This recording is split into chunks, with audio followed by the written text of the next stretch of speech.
మన ఇంట్లో మన కళ్ళ ముందే తను గౌతమిని పెళ్లి చేసుకుంటాడట. వీలైనంత త్వరగా గౌతమికి కృష్ణ ప్రేమ గురించి చెప్పేద్దాం.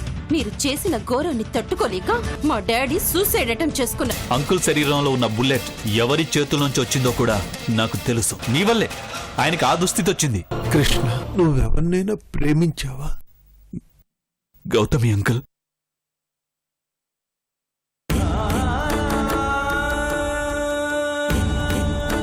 మనిషి జీవితంలో ఎన్ని నాటకీయ సంఘటనలు జరుగుతుంటాయో అన్ని సంఘటనలు నా జీవితంలో జరిగాయి అంకుల్. ఎన్నో దురదృష్ట క్షణాలు నా జీవితాన్ని కుదిపేశాయి. గౌతమి నేను విడిపోయాం. దానికి కారణమైన వాళ్ళు ఎవరో మీరు ఊహించలేరు. మా మధ్య అపార్థాలు సృష్టించి మమ్మల్ని విడదీసింది ఎవరో మీకు తెలీదు. ఇషికే.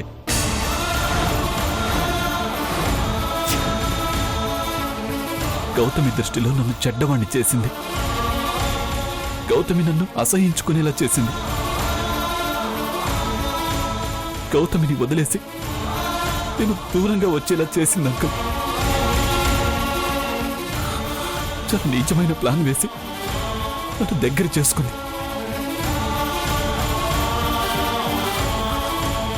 తన పరువు పోకూడదని నేను తనని పెళ్లి చేసుకున్నాను. నిజం తెలిసి ఇప్పుడు విడిపోతున్నాను. మీకు చాలా నిజాలు తెలియవు అంకుల్. ఆంటీ ఈషిక మీరు అనుకున్నంత మంచివాళ్ళు కాదు. వాళ్ళు చేసే దుర్మార్గాలు వింటే మీరు నమ్మలేరు. వాళ్లకు బుద్ధి చెప్పడానికే నేను తిరిగొచ్చాను. నేను కోల్పోయిన నా జీవితాన్ని తిరిగి దక్కించుకోవడానికే వచ్చాను. ఈ ఇంట్లో నాకు అన్యాయం చేయని మనిషి ఎవరైనా ఉన్నారంటే అది మీరొక్కరే. నేను గౌరవించి సంజాయిషి చెప్పుకునే మనిషి కూడా మీరే. అందుకే మీకు ఇదంతా చెప్పాను. మీరు త్వరగా కోలుకొని మీ ఇంటి పరిస్థితులు తెలుసుకోండి అంకల్. దేవుడు మనుషులకు అవకాశం ఇస్తాడు. చెడ్డ మనుషులకు మంచిగా మారడానికి, మంచి మనుషులకు చెడ్డ మనుషుల్లోని చెడుని తొలగించడానికి. వాళ్ళు మారితే సరి, లేదంటే నేను మారుస్తాను.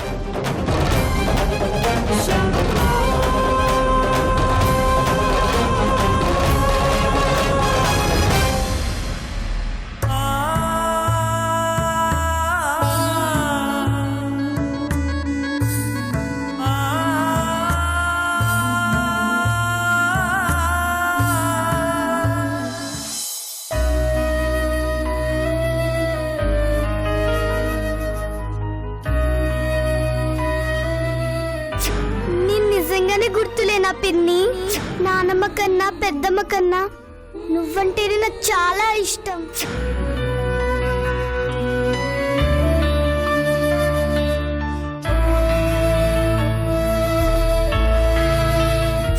పింకీ చెబుతున్న ప్రతి మాట నిజమండి. మీరు పింకీకి పిన్ అవుతారు.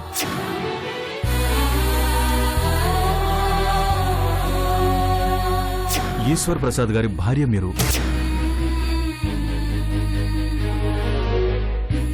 మీకోసం విజయ్ గారు వెతకని చోటు లేదు, చేయని ప్రయత్నం లేదు.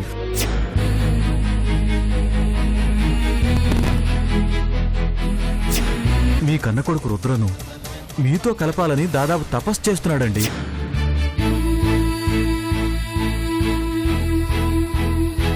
నేను చెప్పేది నిజమండి. ఓ గొప్ప వ్యక్తికి భార్య మీరు.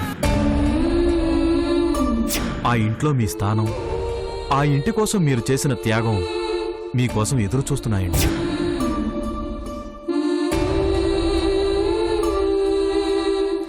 మీరు బ్రతకాలి. అవసరమైతే నా ప్రాణాలు అడ్డుపెట్టైనా సరే మిమ్మల్ని రక్షిస్తాను.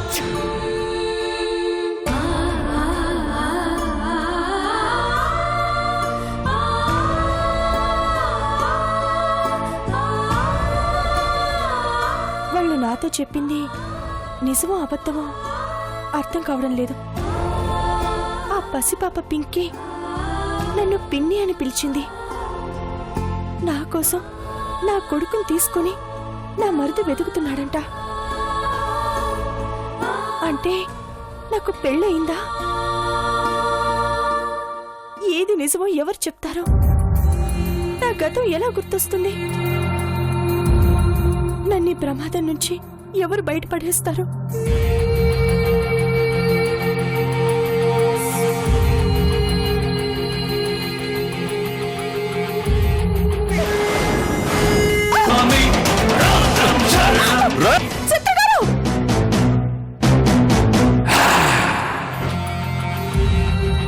నా కోసం ప్రాణాలకి తెగించి వచ్చిన శత్రు గారికి కనీసం థ్యాంక్స్ కూడా చెప్పలేదు.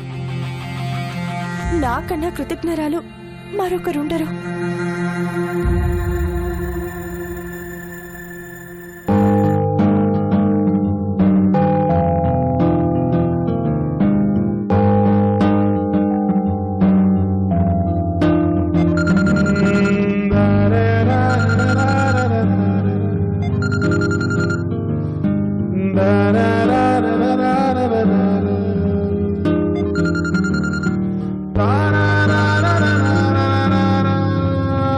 హలో గౌతమి, ఎలా ఉన్నావు? సారీ అండి. ఎందుకు? నా బాగోగులను ఇంతగా పట్టించుకుంటున్న మీకు నేను థ్యాంక్స్ కూడా చెప్పలేదు. నా కోసం అంత రిస్క్ చేసొచ్చిన మీకు ఇప్పటిదాకా నా మొహం కూడా చూపించినందుకు నాకు బాధగా ఉందండి. లేదు గౌతమి, ఆ మాటకొస్తే నేనే నీకు క్షమాపణ చెప్పాలి. రిస్క్ అని తెలిసి నన్ను నమ్మి నా చెల్లెలికి తోడుగా పెళ్లికొచ్చిన నీకు సెక్యూరిటీ కల్పించలేకపోయాను. బిల్లా మనల్ని వెంటాడుతున్నాడని తెలిసి కూడా పెళ్లి హడావుల్లో అప్రమత్తంగా ఉండలేకపోయాను.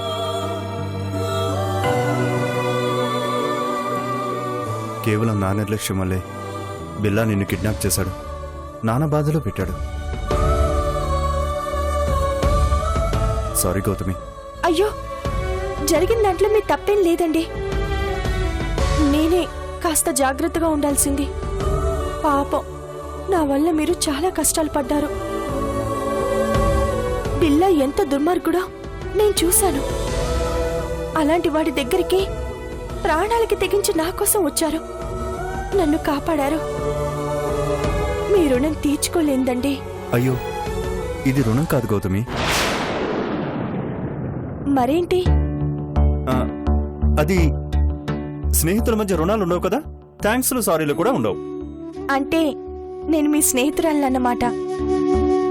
మీ అభిమానానికి నాకు చాలా సంతోషం వేస్తోందండి.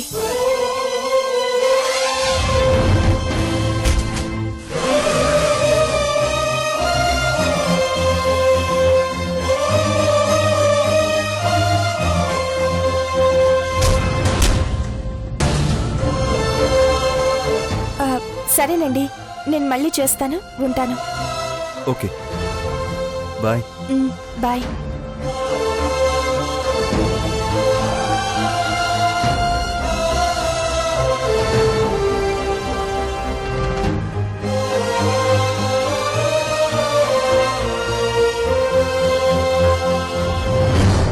ఫోన్లో ఎవరు గౌతమి?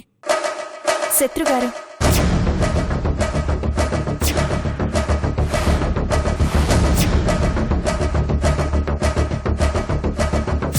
అంటే నేను మీ స్నేహితురాలన్నమాట.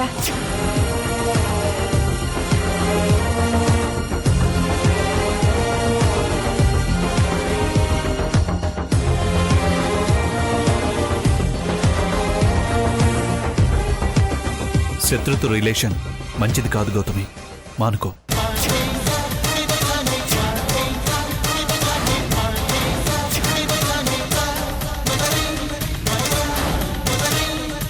ఎందుకు? ఇప్పుడు ఇంతకు మించి ఏం చెప్పలేను. అతనితో స్నేహం వద్దు, అంతే.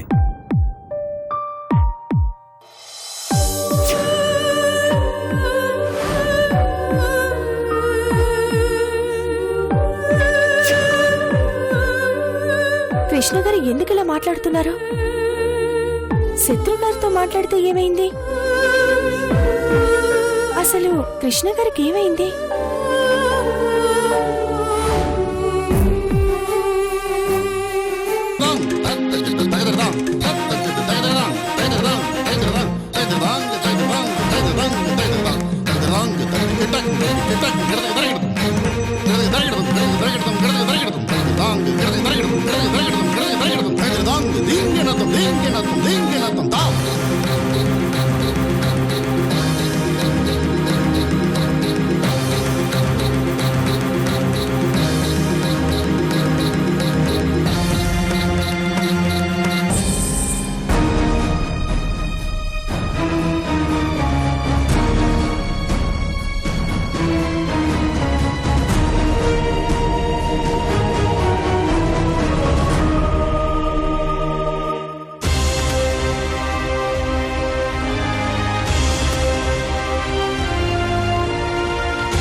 ఏంటి చిన్న ఇక్కడ కూర్చున్నావు? పద భోంచేద్దాం. వద్దన్నయ్య. ఏమైందిరా? ఏంటో చెప్పు. ఎందుకు ఏడుస్తున్నావు?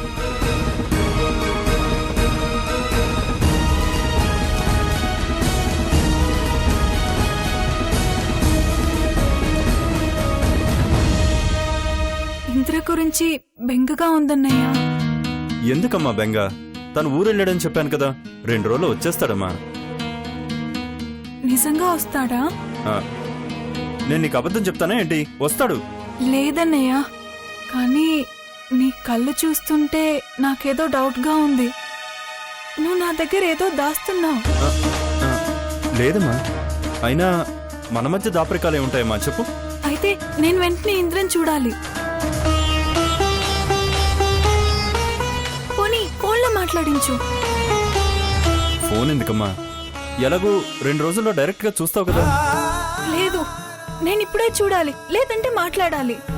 అది కాదమ్మా, నా మాట విను. ఇంద్రని చూసాక నువ్వేం చెప్పినా వింటానన్నయ్య. ముందు నేను మాట్లాడాలి. ప్లీజ్ రా, నా మాట.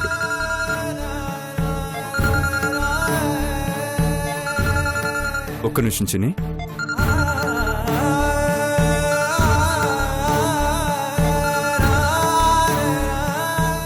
చెప్పండి లాయర్ గారు, బెయిల్ విషయం ఏమైంది? అటెంప్ట్ మర్డర్ కేసు కదా సార్, కాస్త కష్టంగా ఉంది. ఏం చేద్దాం మరి? లేట్ అవ్వచ్చు. మీరు వినయ్ని కలిసి ధైర్యం చెప్పండి. వినయ్ కూడా మిమ్మల్ని ఏదో అడగాలంటున్నాడు. ఓకే, నేను ఇప్పుడే వెళ్తాను. మీరు మాత్రం ట్రై చేయడం ఆపకండి. Sure sir. Thank you sir.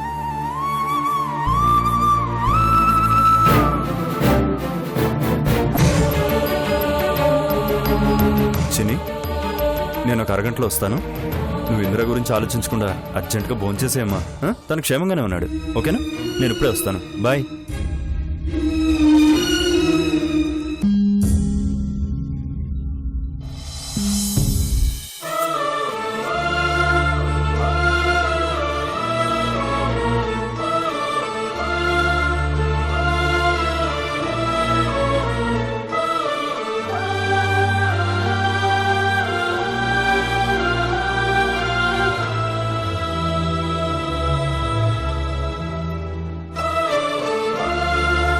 Sorry late అయిందిరా.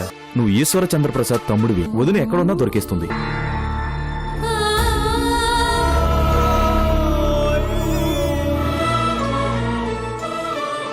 సారీ రా మోహన్, నేను దురదృష్టవంతుడని తెలిసి నా కష్టాల్లోకి నిన్ను లాగాను. నీ ప్రాణాలు బలి తీసుకున్నాను. ఒక్కొక్కరు నాకు దూరం అవుతున్నారు. స్నేహ ధర్మంతో నువ్వు చేసిన సాయం నేను ఎప్పటికీ మర్చిపోనురా. నా గుండెల్లో పెట్టుకుంటాను. I miss you. నన్ను పిన్నిని కాపాడడం కోసమే మోహన్ అంకుల్ చనిపోయాడు డాడీ. అంకుల్ చంపేశారు డాడీ.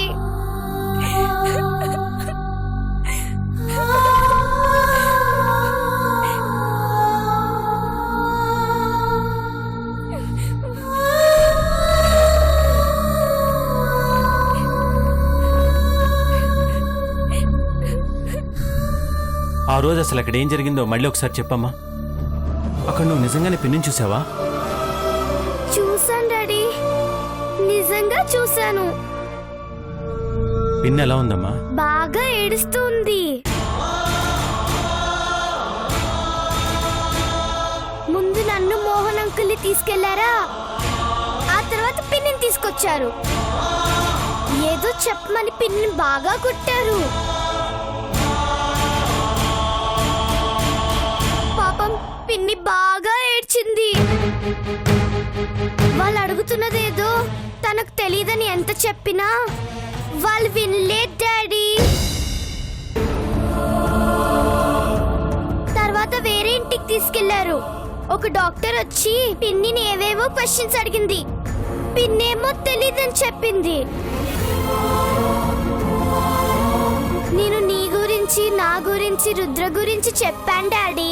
పిన్నికేమి గుర్తులేదంట. మనమెవరో తెలియనట్టు మాట్లాడింది.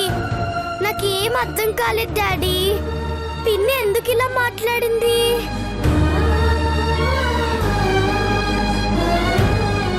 నాకు అర్థం కావట్లేదమ్మా. తెలుసుకుంటాను. ఆ తర్వాత మోహన్ అంకులు, పిన్ని, నేను పారిపోవాలనుకున్నాం. కానీ వాళ్ళ అంకుల్ని చంపేసి నన్ను పిన్నిని భయపెట్టారు. నేను నిద్రపోయి లేచి చూస్తే పిన్ని లేదు. పోలీసులు నన్ను తీసుకొచ్చారు. పిన్ని ఏమైంది డాడీ? ఎక్కడుంది?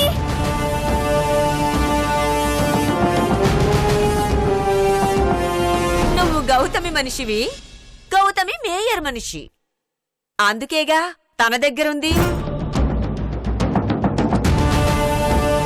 రుద్ర కూడా లేదేంటి డాడీ? ఎక్కడికి వెళ్ళాడు? మీ పిన్ ఎక్కడుందో, రుద్ర ఎక్కడున్నాడో నాకు తెలుసు పింకీ. ముందు వెళ్ళి పిన్నిని తీసుకొస్తాను, ఆ తర్వాత రుద్రని తీసుకొస్తాను. నువ్వు ఇంట్లోనే ఉండా. లేదు డాడీ, నేను వస్తాను. ఎందుకమ్మా? కాసేపట్లో ప్రొఫెసర్ గారు వచ్చేస్తారుగా, నీకేం భయం లేదు. ఆహా, నేను నీతోనే ఉంటాను. నన్ను తీసుకెళ్ళు డాడీ. సరే సరే, పద.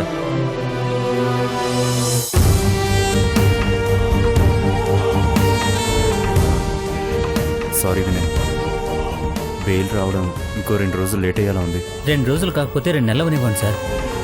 ముందు మీరు గౌతమ్ని సేవ్ చేశారా? గౌతమి సేఫ్గానే ఉంది. నీ త్యాగం వృధా పోలేదు. Thank you sir. ఎందుకు వినయ్? నేనే నీకు థ్యాంక్స్ చెప్పాలి. నువ్వు ఈ త్యాగం చేస్తుండకపోతే నేను గౌతమిని సేవ్ చేయలేకపోయేవాడిని. గౌతమిని వాళ్ళు చంపేసి ఉండేవారు. గౌతమికి నీ వల్లే మంచి జరిగింది వినయ్. మీకు చెడ్డ పేరు రాకూడదన్నదే నా కోరిక సార్. నాకు పునర్జన్మనిచ్చారు. ఈ జన్మంతా మీ రుణం తీర్చుకోవడానికి. మీరు బయటుంటే నాలాంటి ఎంతో మందిని కాపాడతారు, అండగా ఉంటారు. ముఖ్యంగా మీ చెల్లెలకి మీరంటే ఎంతో ప్రేమ. మీరెప్పుడు తన పక్కనే ఉండాలి. అదే నా కోరిక సార్. మరి నా చెల్లెలు కోరికేంటో తెలుసా వినయ్? నువ్వు తన పక్కన ఉండాలని. నువ్వెక్కడున్నావని ఇప్పటికి 1,00,000 సార్లు అడుగుంటుంది వినయ్. ఊరెళ్ళావని అబద్ధం చెప్పాను. అన్నం తినకుండా ఆలోచిస్తూ కూర్చుంది.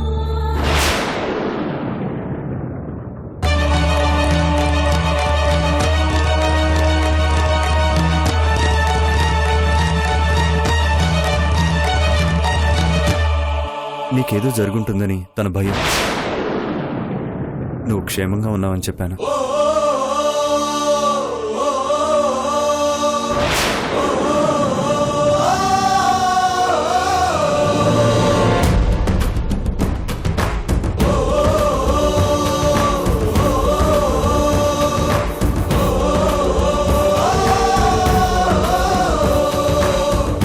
చిని, నువ్వేంటమ్మా ఇక్కడ? మీ వెనకే వచ్చానన్నయ్య. నువ్వు ఫోన్లో మాట్లాడడం అంతా విన్నాను. డౌట్ వచ్చే ఇక్కడికి వచ్చాను. సారీ చిన్ని,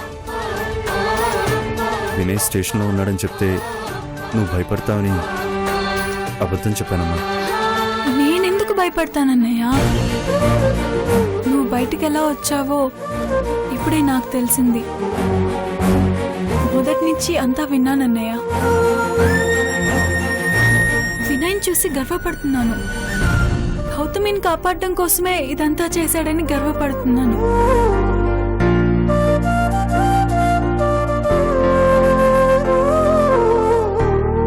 థ్యాంక్స్ అమ్మా. అర్థం చేసుకున్నందుకు నాకు చాలా ఆనందంగా ఉంది. థ్యాంక్స్ అమ్మా. వీనైతే మాట్లాడొచ్చి నేను బయట వెయిట్ చేస్తుంటాను.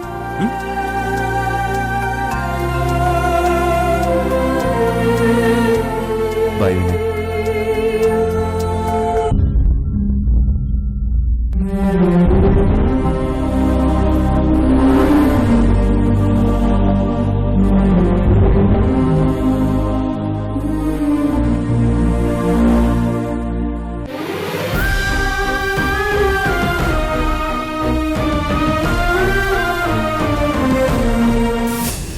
నీ తాయత్తో నా తాళో ఆల్ ది బెస్ట్. ఈ కథంతా నాకెందుకు చెప్తున్నారు?